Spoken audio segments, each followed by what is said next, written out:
Olá, sejam bem-vindos, amigas, amigos.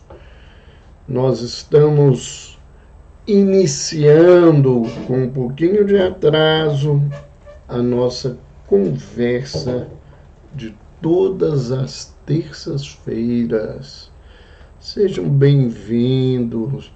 Vamos aí aguardar alguns instantes, as pessoas estão sendo avisadas. Boa noite, Rafael. Boa noite, Vera Gonçalves. Boa noite, Essa Seica. Ninha Paulinha. Maria Araújo. Boa noite, Silvia Rodrigues. Boa noite a todos vocês. Nossa conversa hoje é muito interessante. Como os pais podem auxiliar os filhos se amadurecerem, que é uma das perguntas que a gente recebe muito no nosso consultório. Obrigado, Rafael. O Rafael está aqui nos dizendo que ele e a esposa dele nos admiram muito. Muito obrigado. Boa noite, Beth, SFR, Wanda, MPLH, Cássia VR, boa noite a todos vocês, Dila de Jesus, fiquem conosco, lembrando desde já que essa live não fica gravada no Instagram. Então, se vocês têm alguém que acredita que gostariam que ela escutasse sobre esse tema, que isso seria importante para a saúde dela, para a saúde dos filhos, para a saúde da família, mandem um aviãozinho, avise aí. Boa noite, Ju Correia, Tainá, Maria 3386, Angélica, boa noite para todos vocês. Durante a nossa conversa, aqueles que quiserem fazer algum comentário, alguém que quiser fazer alguma pergunta, podem ficar à vontade, coloquem aí no chat, nós vamos conversar. E como nós estamos um pouco atrasados, vamos começar desde já a nossa conversa. Lembrando, para aqueles que estão entrando pela primeira vez ou para quem está nos acompanhando pelo YouTube posteriormente, que eu me chamo Roberto Lúcio Vieira de Souza, sou médico, psiquiatra, pós-graduado em saúde mental e assistência psicossocial e trabalho com saúde mental e espiritualidade. Muito bom saber, Rafael, que vocês estão aí em família assistindo a live. Boa noite, Flávia Madeira. Yuri Moreira, boa noite.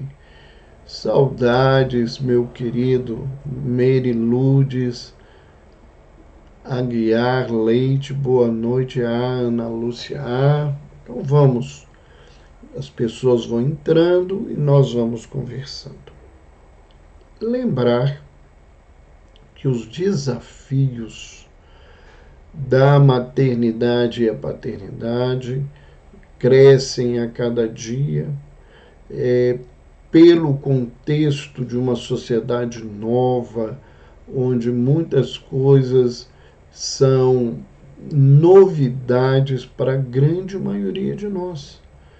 E quando as coisas chegam na intensidade que nas últimas décadas as coisas vêm acontecendo, a adaptação, a capacitação, elas são mais difíceis, elas nos exigem mais recursos. E nem sempre a gente consegue buscar isso, e é importante, nesse contexto, procurar uma ajuda especializada, quem trabalha no campo, especificamente nós estamos falando da infância e da adolescência, para auxiliar as pessoas. Ainda sobre a minha experiência, eu tenho mais de 42 anos de trabalho em saúde mental e, inclusive, comecei a trabalhar com saúde mental e espiritualidade quando não havia nem a caracterização em muitos lugares dessa profissão, né, de ser psiquiatra da infância e da adolescência.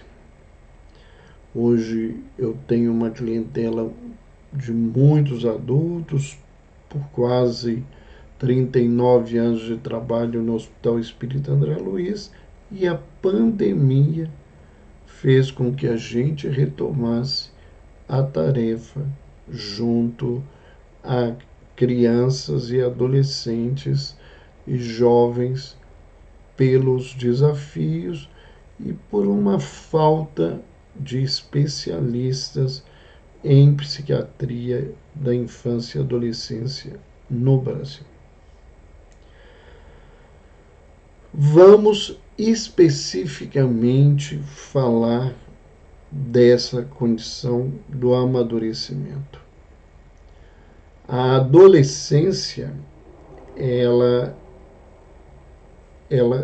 em vez de encurtar no nosso aprendizado, ela se expandiu. E hoje nós temos muitos adultos jovens ainda vivendo numa condição de adolescência dentro de casa ou dentro da relação com os pais. E isso é muitas vezes constrangedor para o próprio jovem. Ele vive uma ambiguidade de querer ser independente, não conseguir, e para os pais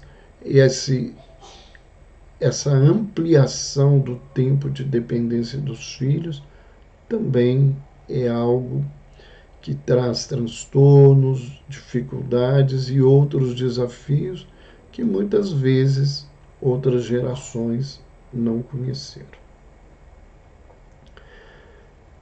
Amadurecer, né, é um processo que deveria ser natural da criatura humana. Então a gente nasce bebê, totalmente dependente da figura materna em especial. A gente vai crescendo e dependendo ainda de muitos cuidados, e esses cuidados se prolongam por muitos anos.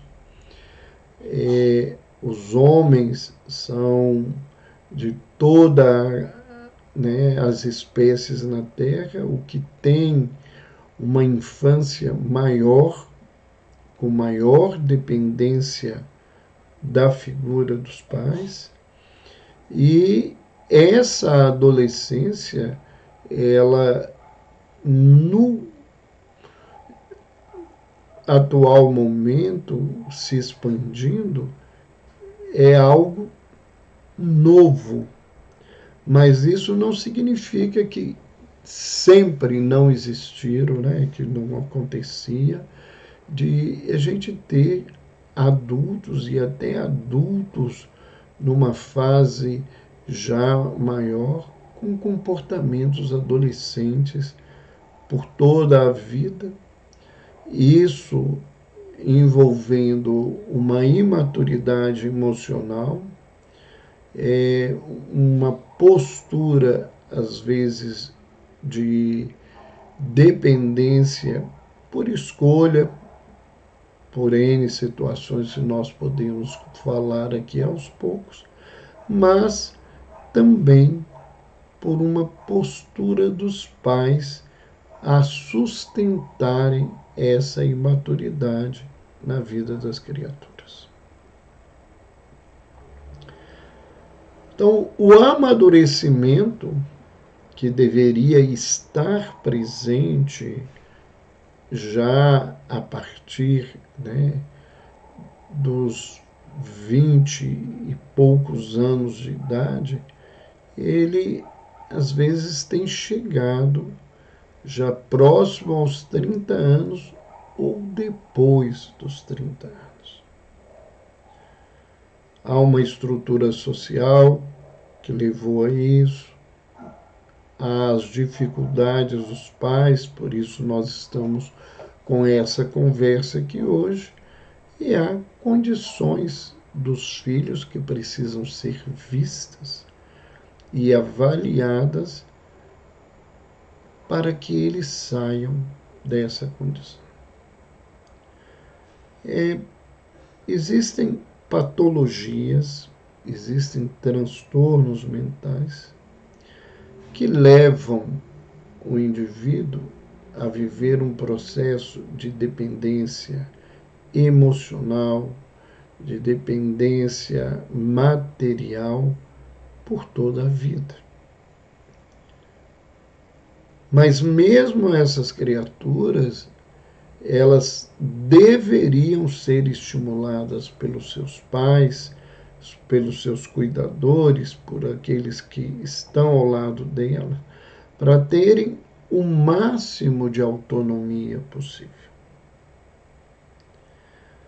Ter autonomia, para quem conhece sobre saúde mental, para quem nos acompanha há muito tempo, é um dos pilares para se ter saúde mental. Quanto maior o grau de autonomia de uma criatura, maior possibilidade ela tem de desenvolver um nível adequado de saúde mental. O que é que leva a esses desafios?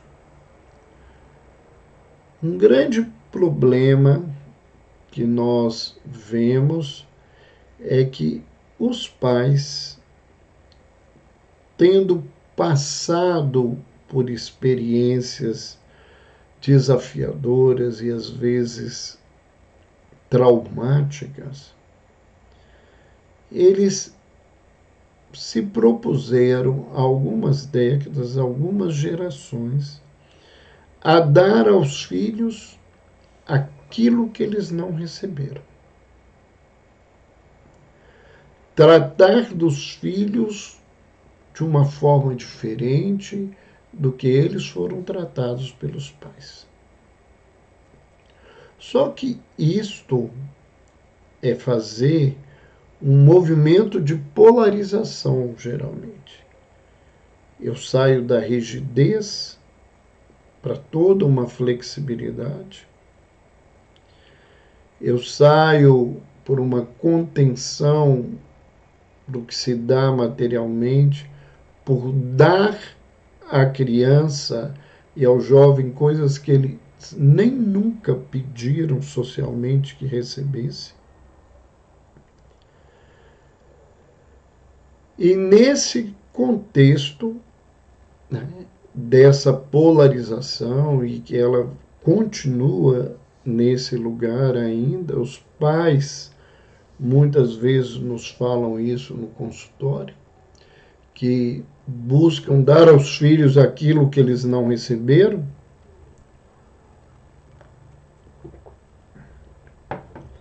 Nós, em vez de desenvolvermos os nossos filhos emocionalmente, a gente impede o seu crescimento, o seu amadurecimento. Isso não significa que eu estou querendo culpabilizar os pais, colocar toda a responsabilidade neles. Mas esse lugar é um lugar real. O que a gente vê, né, quando se fala desse processo educacional que precisa ser revisto, é uma grande quantidade de pessoas que fazem uma defesa que eu acho que é importante a gente refletir se a gente quer falar de amadurecimento. Há uma visão ideológica que endeusa a família que existia até então. Que haviam parâmetros morais, que haviam hierarquias, várias coisas. Primeiro, eu que estou aí há mais de 60 anos, que sou filho de uma geração em que os pais geralmente eram muito ausentes, e quando presentes, eles se primavam pela força, quando não pela violência, para dar limites. Isso não é uma hierarquia. Isso é um processo de ditadura, onde alguém manda e o outro é obrigado a obedecer.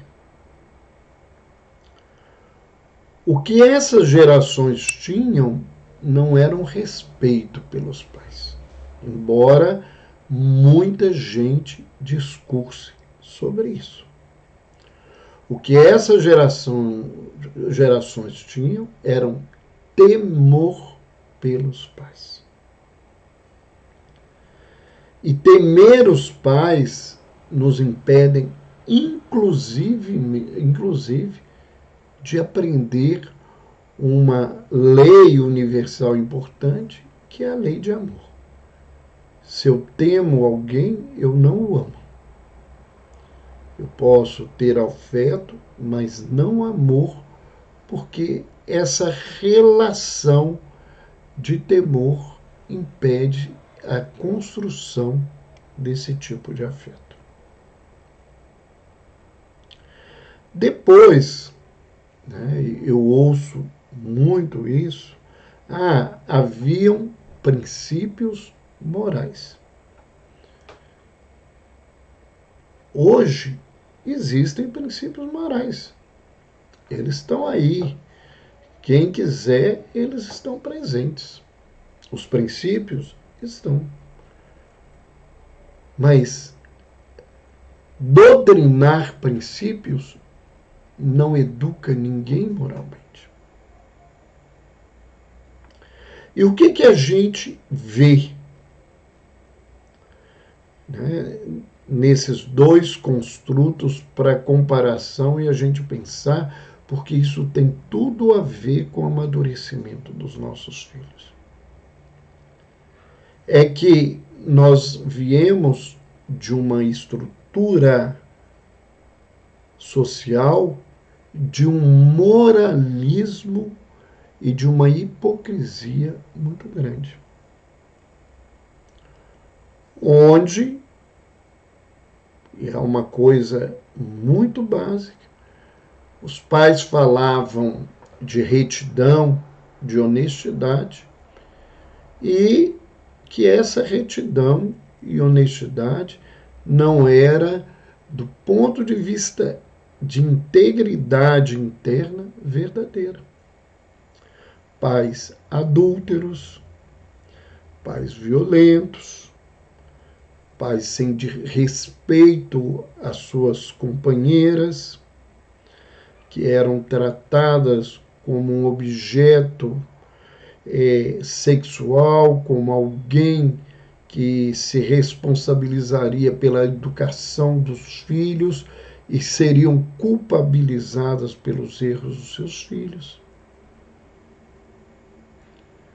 Então, essa integridade moral, isso é uma ilusão que nos pregam e que não existe.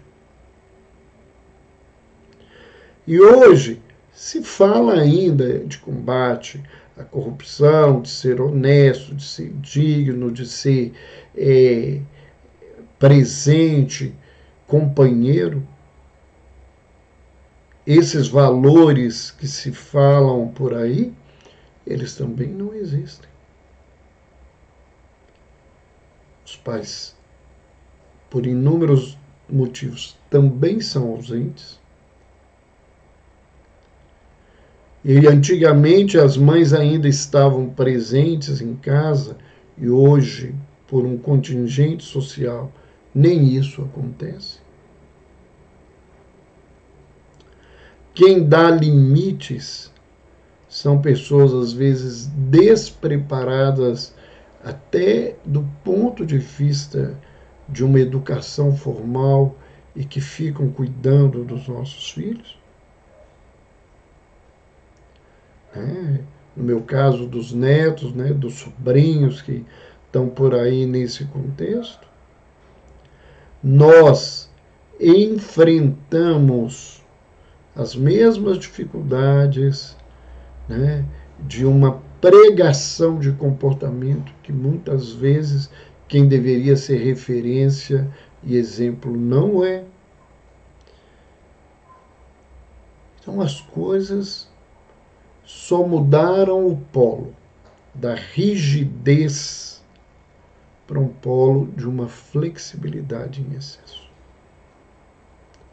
O resultado disso, do ponto de vista psíquico, é quase o mesmo. As tragédias a partir disso são muito semelhantes. Então nós precisamos mudar as coisas. Jovens, crianças eram obrigadas a fazerem as coisas e quando tinham chance, saíam do caminho, da linha, para fazerem o que queriam fazer. E o que queriam fazer geralmente não eram coisas mais dignas. Eram comportamentos envolvendo uma postura de sexualidade adoecida, posturas voltadas a questões do vício, posturas que comprometem a saúde da criatura em todos os níveis. A liberação dessas coisas todas, essa flexibilização, já abre espaço para que essas crianças adentrem lugares sem nenhum referencial adequado nesse contexto. Se fala muito nesse amadurecimento que um referencial importante é o referencial religioso. A pessoa precisa ter uma crença na vida dela. Mas nós temos que pensar como que é esse desenvolvimento religioso enquanto exemplo para a vida das pessoas. Porque a história nos mostra que os maiores responsáveis pelo afastamento das criaturas das crenças religiosas são os próprios religiosos que fazem pregações e não se comportam adequadamente. Mas o materialismo tomou conta do mundo. Isso nem é muito verdade em termos do mundo. Tomou conta de uma classe que tem acesso a um monte de informações dessas. E da mesma forma que um pai que prega Deus e que não vive o que ele prega, um pai que desconhece Deus vai fazer com que esse Deus não esteja presente na vida dessa criatura. E aí eu estou usando argumentos sociais para a gente pensar nesse processo de amadurecimento.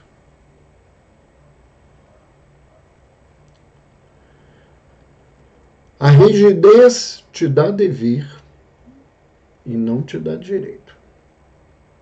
A flexibilidade te enche de direitos e não te dá dever. Primeira ação importante para o amadurecimento é fazer com que os nossos filhos aprendam, tenham exemplo nos pais e educadores de direitos e deveres que as pessoas carregam.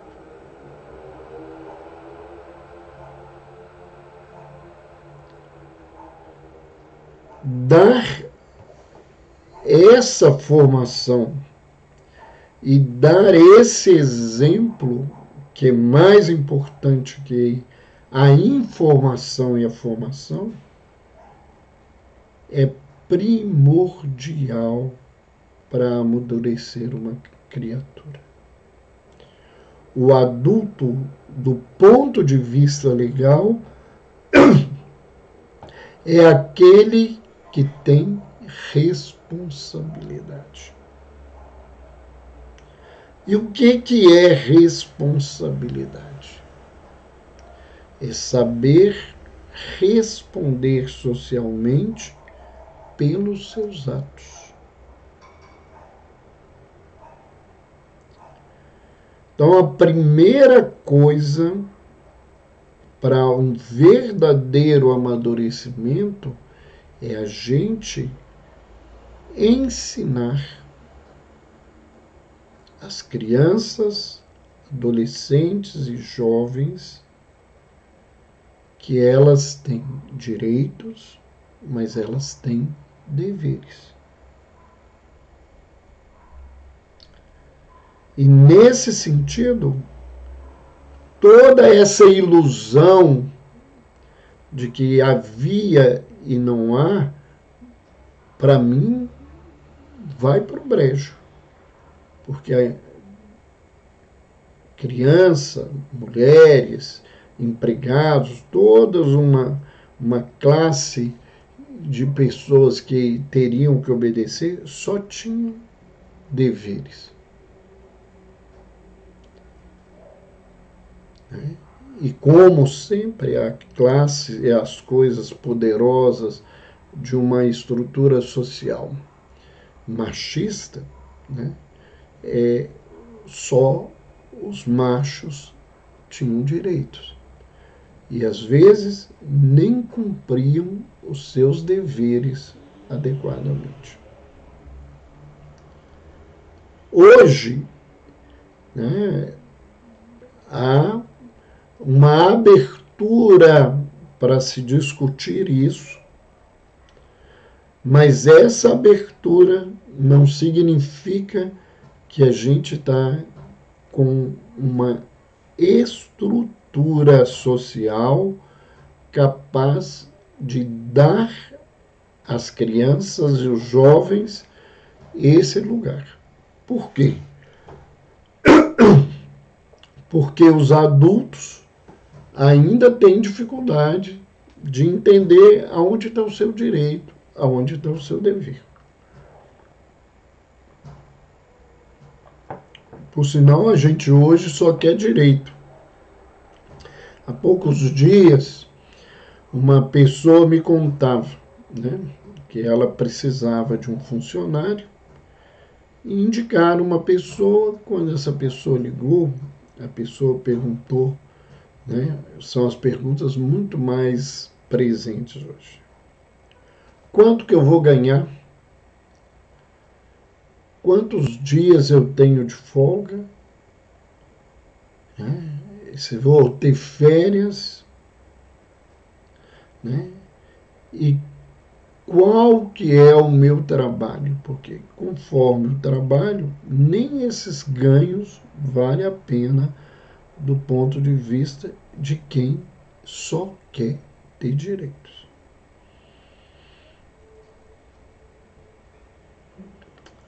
Por que isso? porque se aprendeu que antigamente havia uma repressão desses direitos e as pessoas agora querem ter tudo. Isso é passado de geração para geração e as pessoas não convivem bem. E aqueles que estão incomodados porque a gente prefere permanecer no inadequado, mas que eu estou acostumado, querem retornar a uma leitura que não é uma leitura adequada.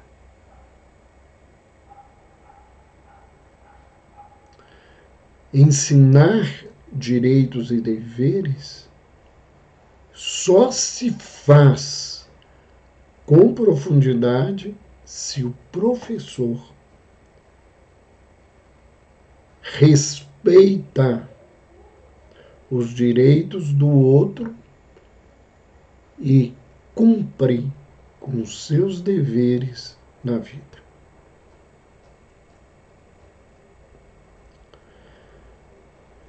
Um desafio que agrava esse processo é que, por inúmeras possibilidades de informações, as gerações novas sabem, muitas vezes, do que os seus pais e educadores deveriam estar fazendo.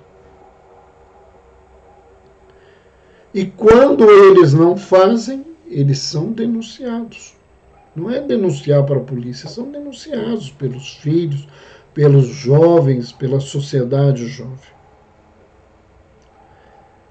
Nesse sentido, né, como eu não tenho moral, porque o que falo é verdade, eu falo de respeito, mas eu não respeito a minha esposa, eu não respeito a pessoa que trabalha na minha casa, eu não respeito o vizinho, eu coloco um carro na garagem mal colocado, atrapalhando a vaga do outro, eu estaciono num lugar de alguém que tem alguma dificuldade, ou que tem alguma prioridade sem ter direito a isso, o que eu estou ensinando para o meu filho e para o meu jovem? Eu levo o meu filho para o supermercado, coloco ele no carrinho, eu estou sendo atencioso com o meu filho, está presente na vida. A Célia está aqui lembrando que hoje uma mãe esqueceu de buscar o filho na psicoterapia. Só para a gente pensar nisso. Aí esse pai, durante a compra do supermercado, passa na área dos iogurtes, pega o iogurte para o filho que quer o iogurte, abre o iogurte para o filho. Às vezes ele não pega para ele, mas pega para o filho. O filho toma, ele pega a vasilha vazia e joga no lixo. O que eu estou ensinando para o meu filho? Aonde estão direitos e deveres?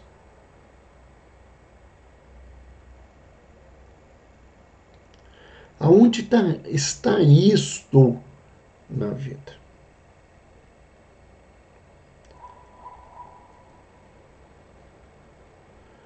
Uma outra situação fundamental é que uma das áreas mais difíceis da nossa vida é o relacionamento humano.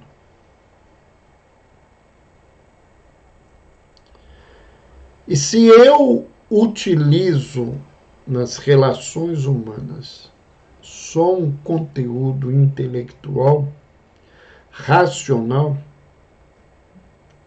o que eu vou fazer é uma relação de tentar vencer o outro por aquilo que eu conheço.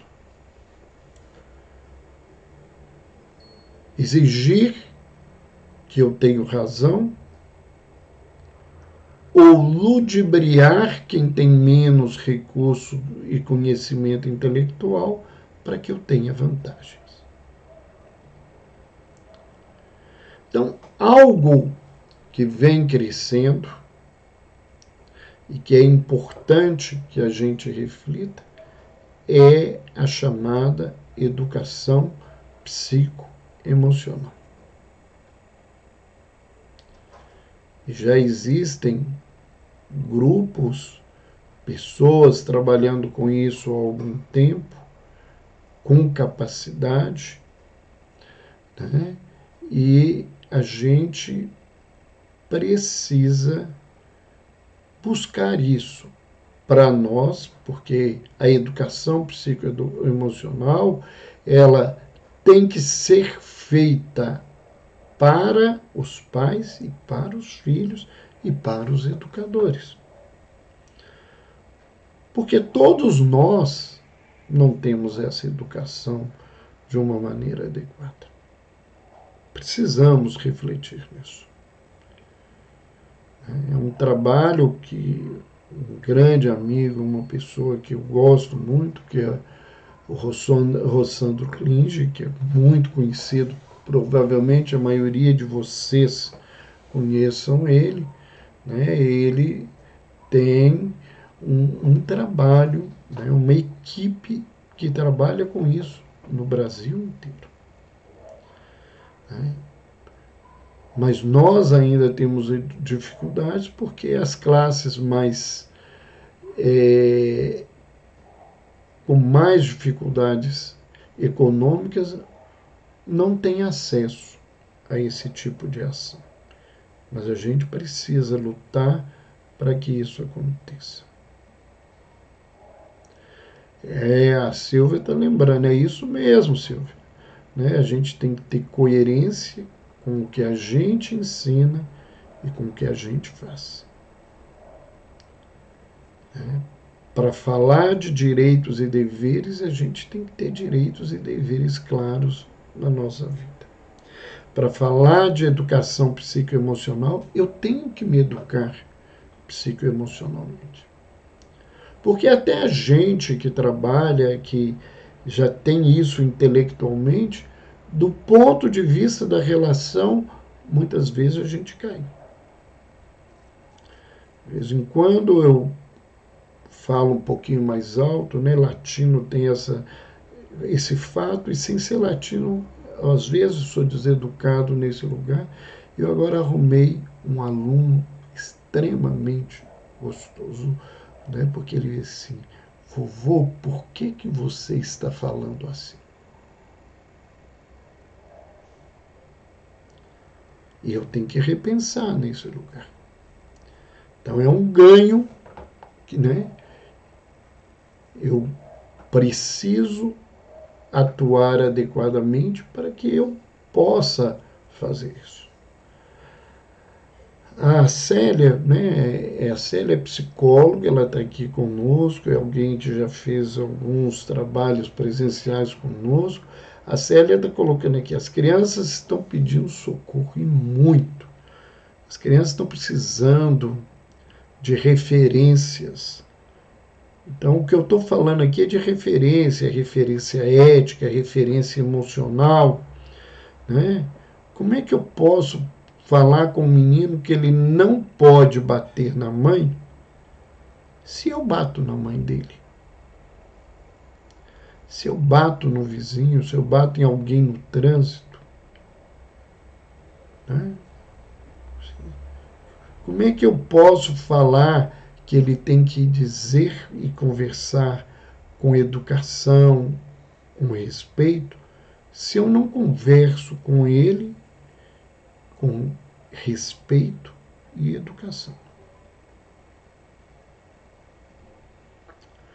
Uma outra coisa importante nesse processo de amadurecimento é estabelecer progressivamente, quer dizer, vai aumentando com a idade as tarefas que os nossos filhos precisam realizar e através das quais eles aprendem responsabilidade.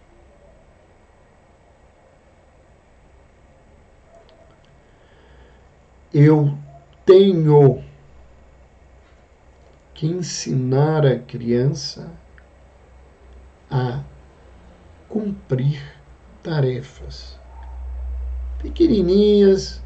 Primeiro aprender a ajudar a guardar os brinquedos, depois ajudar a guardar a roupa no lugar certo, aprender a guardar, né, colocar a roupa suja no vasilhame de roupa suja da casa, limpar o que ele sujou, guardar as louças à medida que ele cresce, aprender a fazer alguma coisa a mais na casa, aprender a cozinhar, aprender a lavar, a passar. Mas por que isso? Meu filho, eu tenho dinheiro, ele não precisa disso. Não precisa?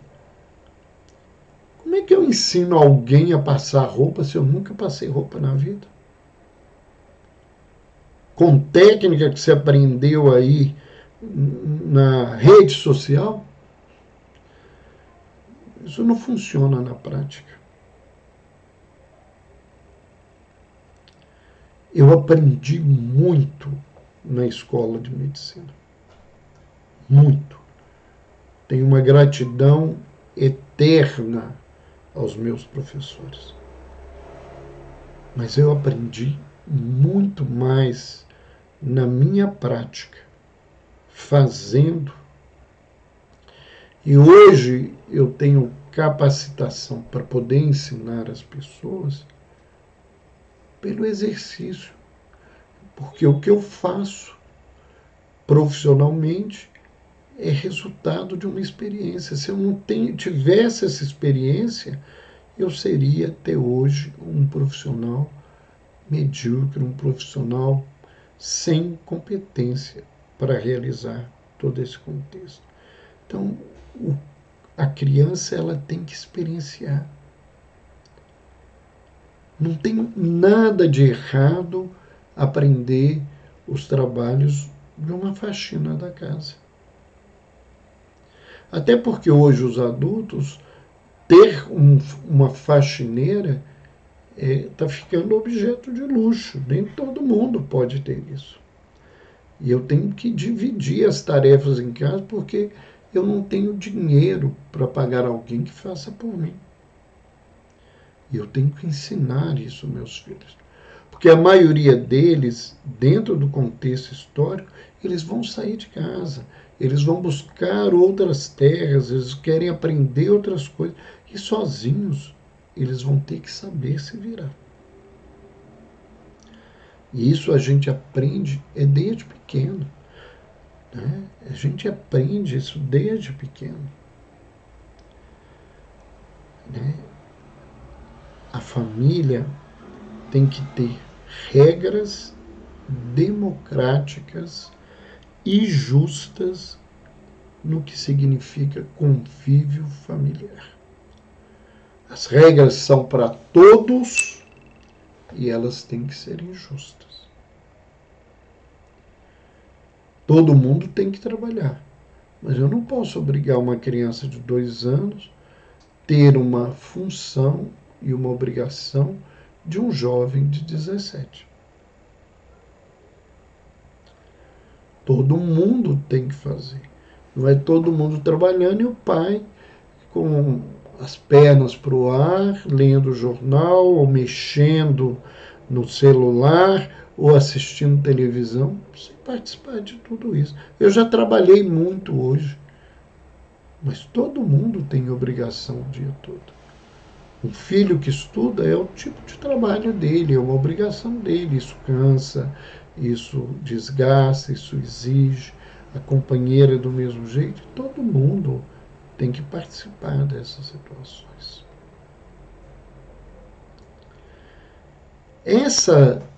Se eu quero justiça e se eu quero democracia, porque eu ouço isso o tempo todo das pessoas, eu tenho que construir isso. Eu tenho que ser justo. Eu tenho que as regras que eu quero para mim tem que ser as regras que eu quero para as pessoas com quais eu convivo.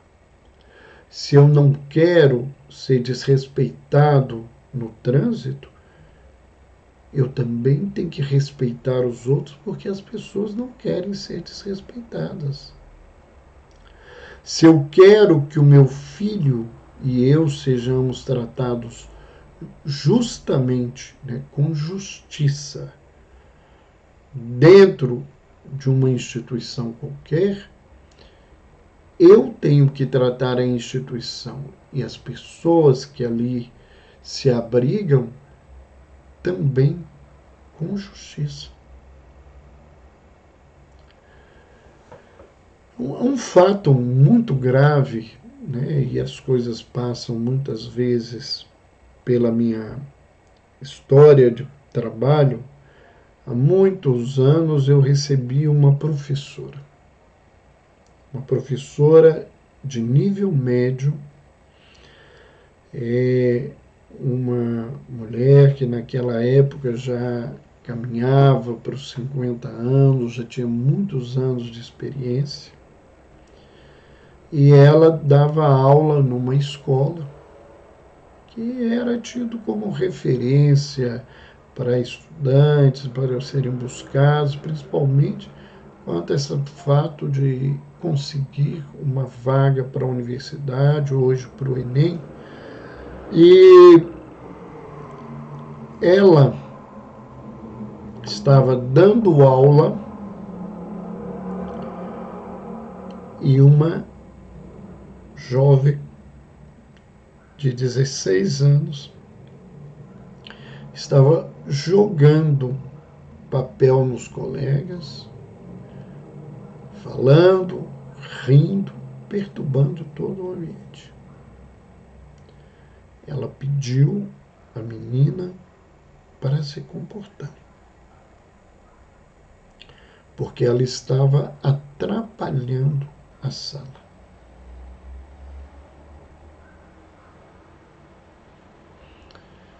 A menina continuou da mesma forma. Ela repetiu, esperou alguns minutos, a menina não mudou, ainda foi irônica e debochada. Ela então pediu à menina que saísse da sala, porque ela estava perturbando a sala. Essa menina, ao sair da sala, mandou a professora um palavrão e saiu. Ela chegou em casa, porque ela foi expulsa da aula, e contou uma versão que a professora tinha sido injusta com ela. Os pais, sem procurar qualquer versão que não fosse a da filha, buscou a escola, é uma escola que atende pessoas de classe média, classe média alta, e esses pais foram à escola, ofender a professora do jeito que quiseram, exigiram para não tirar a filha da escola, que a diretora mandasse a professora embora.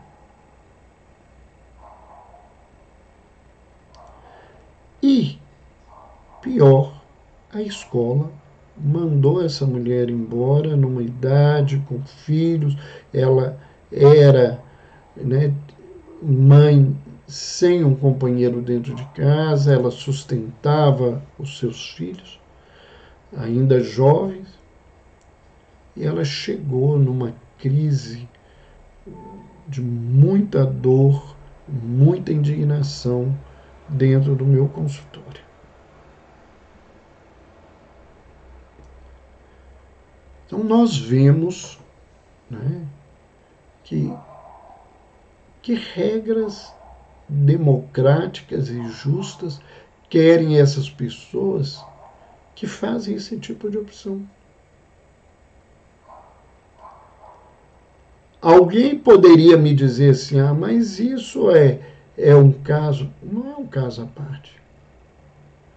Quantas vezes, enquanto médico e diretor de um hospital psiquiátrico, eu vi de autoridades sociais querendo um jeitinho, principalmente quando eu era diretor, dizer para mim, né? Parece que o senhor não sabe com quem o senhor está falando.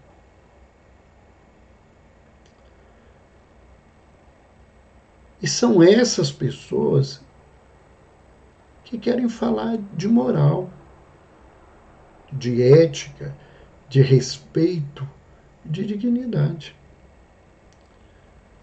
Muitas delas, não todas, nem a maioria, eram profissionais da área de direito. Pessoas com conhecimento de lei, com conhecimento de justiça, querendo atitudes que desrespeitam regras para atender os seus interesses. Como é que eu vou amadurecer meu filho se eu ajo assim? Como é que eu vou amadurecer meu filho se o meu filho pega um Porsche, dirige a mais de 200 quilômetros, mata uma pessoa, ele está com sinais de alcoolismo, e eu pego meu filho e tiro ele de cena, escondo meu filho da polícia durante um período? E que justiça que eu quero nesse lugar? O que eu estou ensinando para esse jovem? Que ele pode pegar outro carro, porque o papai pode comprar outro?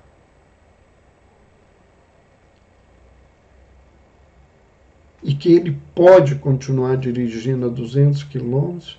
E ele pode matar as pessoas, porque as pessoas de classes inferiores não são importantes socialmente.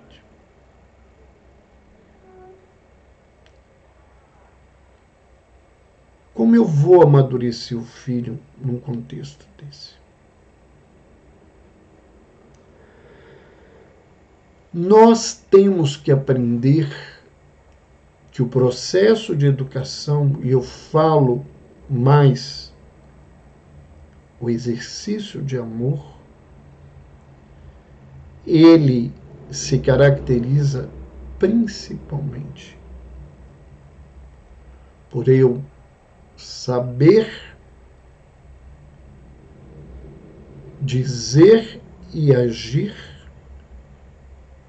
com um não significando limite para as pessoas que eu amo.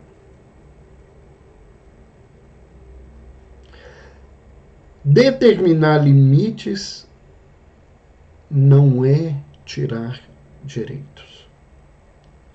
Determinar limites é entender de onde vai o dever ou até onde vai o direito. Essa postura minha vai amadurecer o meu filho se eu ajo nesse contexto. Então, pai bom e mãe boa não é pai bom e mãe boa que diz sim, sim o tempo todo. Pai bom e mãe boa são aqueles que dizem não com respeito aos filhos, sem perder essa noção do direito e dever. Isso amadurece. A gente, quando aprende que tem limites, isso a gente cresce. Uma das coisas mais ilusórias que a gente convive na nossa sociedade é que a gente tem que quebrar recorde de tudo na nossa vida, se esquecendo, por exemplo, do campo físico, de quebrar recorde cada vez mais do ponto de vista de competição, que o nosso organismo tem limite. Quando eu exijo muito para alguém ser uma grande bailarina, eu estou fazendo dela, a um determinado tempo posterior, alguém com sérios problemas articulares. Quando eu falo com o meu filho e exijo que ele seja um nota 10 na escola, porque ele tem que ser melhor que todo mundo, como se nota 10 determinasse que a gente é o melhor que as pessoas, eu vou levar muitas dessas crianças e jovens a um processo de angústia, um processo de ansiedade, a tormentosos processos depressivos, a ideias de ruína e até a ideias de autoextermínio.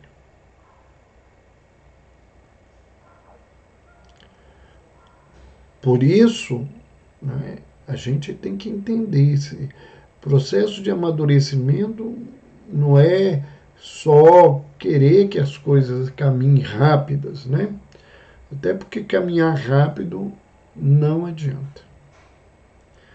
Né? Tem a história, né, da criança que observava abrir-se o casulo, né, para que a borboleta saísse. E esse processo não acontece num segundo, ele é demorado. E o pai, né, fala com a criança que ela tem que esperar o tempo. E numa determinada situação, né, e a criança não aceitando, ela abre o casulo para facilitar para a borboleta. A borboleta sai. Mas como ela não fez todo esse processo difícil para abrir o casulo, ela não fortaleceu a sua área muscular e articular para sustentar as suas asas, ela não consegue voar e morre.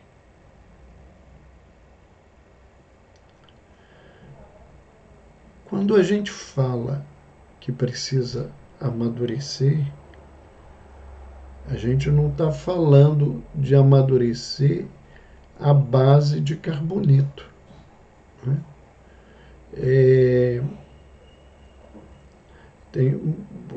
Usam umas substâncias químicas, né, de carboneto.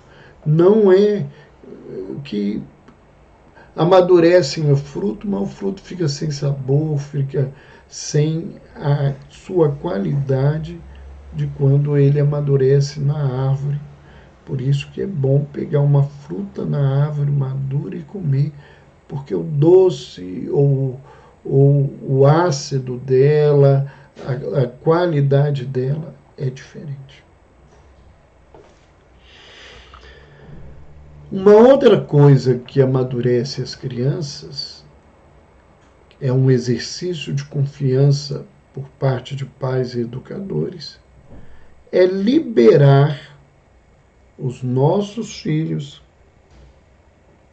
dentro da sua idade, né, da sua maturação, cada vez mais para as tarefas que lhes são próprias. Deixar que eles busquem se comportar e vencer os seus desafios de acordo com a sua idade.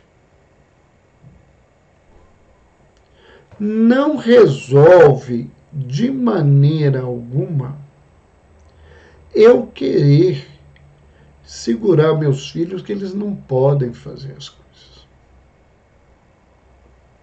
porque eles vão fazer escondidos. Se eles têm desejo, eles vão fazer. Então, nós temos que aprender a confiar. Mas a violência, as coisas estão muito complexas. Estão. Mas nós temos que preparar os nossos filhos para isso. Porque eles vão ter que conviver. Conviver com a violência, conviver com os preconceitos sociais de uma sociedade, né? Que os preconceitos são estruturais.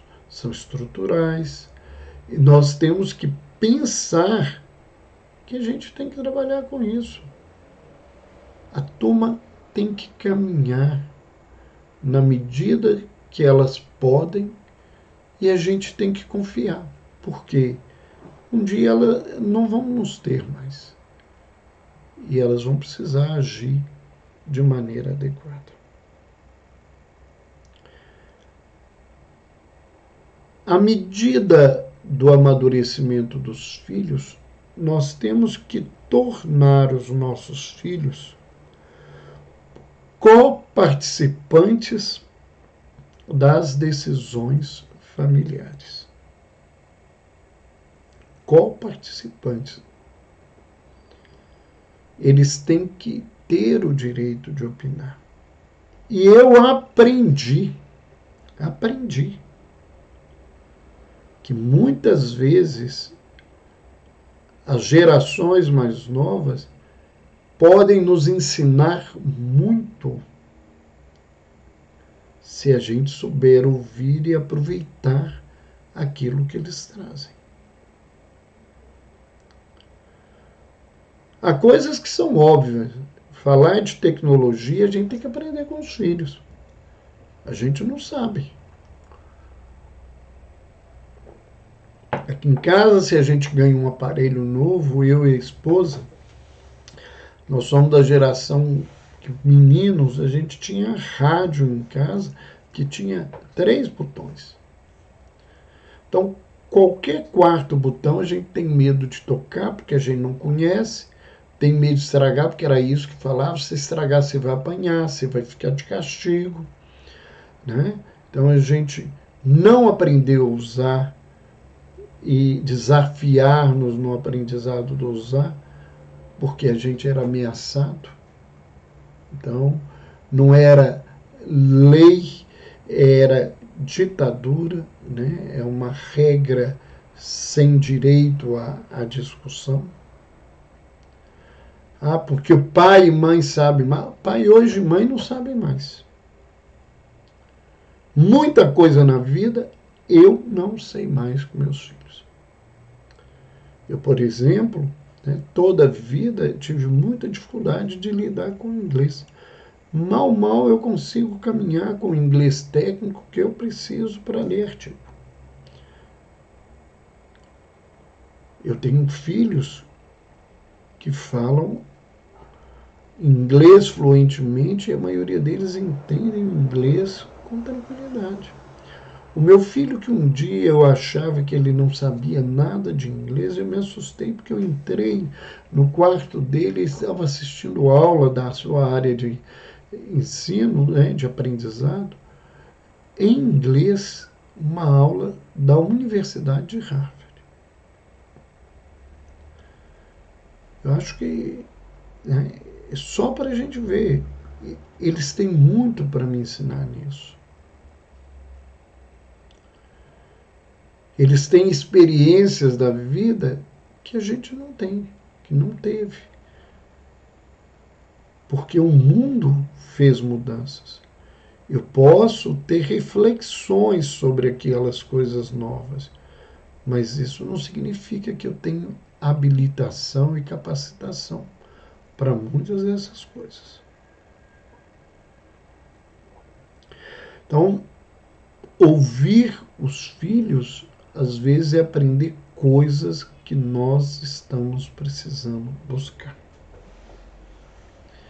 Então, isso é um exercício difícil.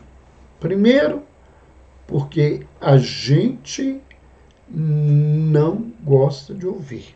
A gente gosta de falar. Eu brincava com um amigo. Se eu gostasse de ouvir, eu ia colocar minha rede social para ouvir os outros só. Se eu estou aqui, estou fazendo isso, é porque eu gosto de falar.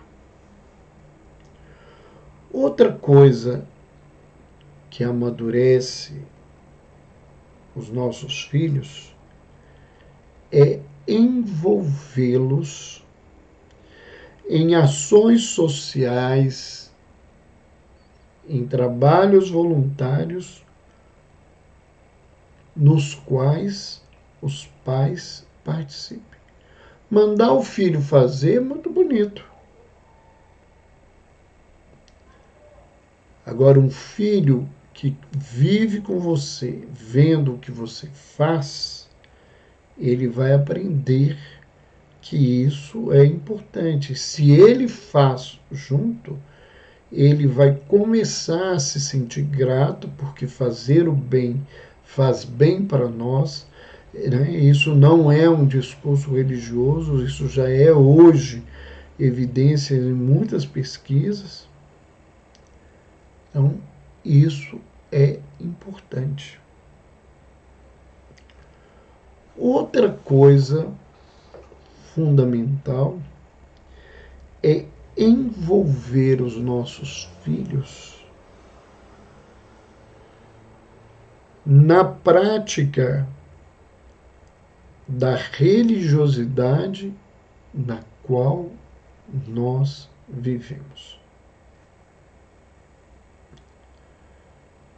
Eu vejo muito pai, né, colocando, levando o filho para catecismo, evangelização, e que não participam das coisas.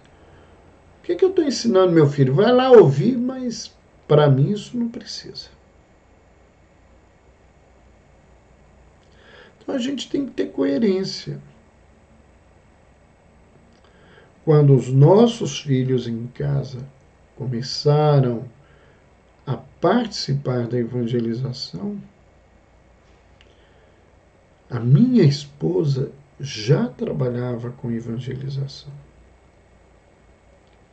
E eu fui trabalhar com evangelização de pais, que faz parte do contexto do trabalho da evangelização dentro do Espiritismo, para que eu estivesse lá, para que os filhos vissem nós participando daquilo.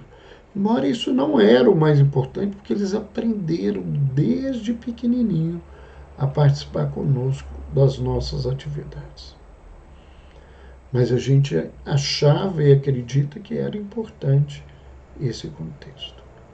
Então, para que eu fale que eu acho que espiritualidade é algo importante, que é algo saudável, que é algo que eu trabalho todos os dias, as pessoas que me acompanham sabem disso, a grande maioria dos meus pacientes que estão aos meus cuidados me buscam por causa disso, né? Eu vivencio essa espiritualidade. Eu sei o que ela faz bem, eu sei como buscá-la e orientá-la. Porque como o Rafael falou aqui há pouco, né, que a palavra, né, convence, mas o exemplo arrasta. Eu não sou nenhum santo, eu não sou a melhor pessoa do mundo, mas aquilo que eu ensino para as pessoas eu pratico na minha vida, porque eu acredito que isso é importante. E fé, né, é algo muito importante, não só para amadurecer os nossos filhos, mas para evitar situações muito complicadas. A espiritualidade, a vivência dessa transcendência é a principal ferramenta para prevenir as dependências químicas. E é uma das principais ferramentas no trabalho no campo do suicídio. E isso, vício,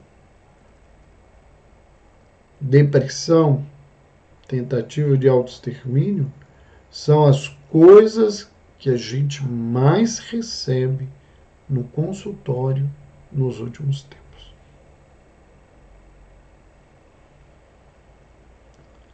Como é que eu vou fazer o meu filho ir a um templo religioso, uma casa espírita, a uma igreja, se eu não vou?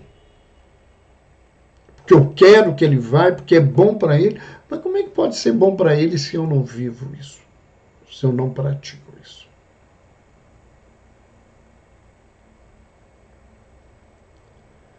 Então, isso é muito importante. Mas eu queria ainda falar de algo, não que é mais importante, mas que no caminhar aqui eu acho que deixei para trás e teria que lembrar, mas é fundamental para o amadurecimento, é ajudar e promover os nossos filhos para serem responsáveis financeiramente por seus próprios gastos. Alguém me pergunta assim, é certo, tem que dar mesada? É muito bom. Ensina por que você está dando. Ensina o limite do valor que ele está recebendo. Ensina que ele tem que renunciar. Se ele quer algo, ele vai ter que renunciar outro algo, outra coisa, para que ele tenha realizado o seu objetivo. Então, se ele quer comprar alguma coisa cara, e que isto é de responsabilidade dele, ou ele tem que participar para que os pais possam fazer aquilo também, porque ele tem que ajudar, porque financeiramente é complicado, ele vai ter que abrir mão do sorvete, de algum lugar que ele vai, de alguma coisa que ele faça, para ele dar valor. Se eu não aprendo o valor do dinheiro, eu não vou aprender a lidar com o dinheiro. Então, e pais que dão tudo para os seus filhos, sem nenhum limite, eles vão ter filhos ingratos. Os seus filhos não vão aprender gratidão. Sabe por quê? Porque a gente aprende gratidão quando a gente vive falta. Se eu não vivo a falta, eu não vou aprender a ser grato. Se algum dia você passou fome, alguém aqui passou fome verdadeiramente, né? E não tinha como comer e estava sofrendo, você nunca vai esquecer a pessoa que te deu um pão, um prato de comida e que matou a sua fome. Agora, se tudo que eu quero eu recebo, e mais do que isso, eu recebo até o que eu não quero, o que um pai que me dá tudo, mesmo sem eu pedir ou sem eu querer, ele está me ensinando que a obrigação dele é me dar tudo sempre que eu quiser. E aí um jovem, né, que não aprendeu, ele vai fazer, né, como aquela jovem que viralizou esses dias, que com 22 anos, né, ela queria um celular, a mãe disse que não, e ela deu uma birra, né, se jogou no chão como uma criança de 2, 3 anos, porque ela queria algo. Por quê? Certamente porque com birra ela sempre teve o que ela quis. Porque faltou limite, Faltou não. Faltou todo esse contexto. Ou se ela tem algum problema emocional, faltou cuidado, faltou tratamento. Então, se a gente quer amadurecer os nossos filhos, primeiro, é um exercício de amadurecimento constante nosso. Nós temos que pensar em muitas coisas. Mas para resumir esse contexto todo, a gente tem que amar os nossos filhos. E amar os nossos filhos é saber dizer não sempre que for preciso. Um pai e uma mãe que ama, ele diz não na hora certa. E pais que verdadeiramente são respeitosos, ao dizer esse não, eles são respeitados no seu dizer. Eram essas nossas colocações, nós passamos aí do nosso horário, embora tenhamos entrado atrasado. Lembramos a todos que essa live não fica gravada no Instagram. Quem entrou agora e quiser ouvir sobre como os pais podem auxiliar os filhos a amadurecerem, essa live foi gravada pela equipe, ela vai ser editada e em breve vai estar no meu canal do YouTube, Dr. Roberto Lúcio, que é um canal sobre saúde mental e espiritualidade, onde tem dezenas e dezenas de lives, de comentários, de cursos, de entrevistas que nós demos ou fizemos com várias pessoas que vocês podem aproveitar o aprendizado, né? Não só aquilo que a gente conhece, mas aquilo que as pessoas que a gente traz aqui várias vezes, especialistas em diversos assuntos, para conversarem conosco, como o Rossandro, que eu falei hoje, como a professora Lucilena Galvão, como Andrei Moreira, como o Dr. Marcos Ribeiro, como tivemos aí a oportunidade de trazer a doutora Mel Sampaio, o Saulo Costa, que trabalha com educação física, né, e que trabalha com, né, numa abordagem desse cuidado integral da pessoa, todo esse contexto. Então, em breve ela vai estar lá. Lembramos a todos que todas as terças-feiras nós estamos aqui às 20 horas no Instagram e todos os dias de manhã nós temos uma nova postagem. E a gente lembra, não leiam só a frasezinha lá, muita gente curte, leia o texto, né? Nós temos um cuidado todas as semanas de falar algo que possa nos dar uma melhor condição de saúde, seja ela uma saúde física, uma saúde emocional, uma saúde espiritual. Um beijo para todos, um abraço para todo mundo, obrigado aí pelos agradecimentos, pelo carinho de todo mundo, e nós voltamos terça-feira com um novo assunto. Até lá!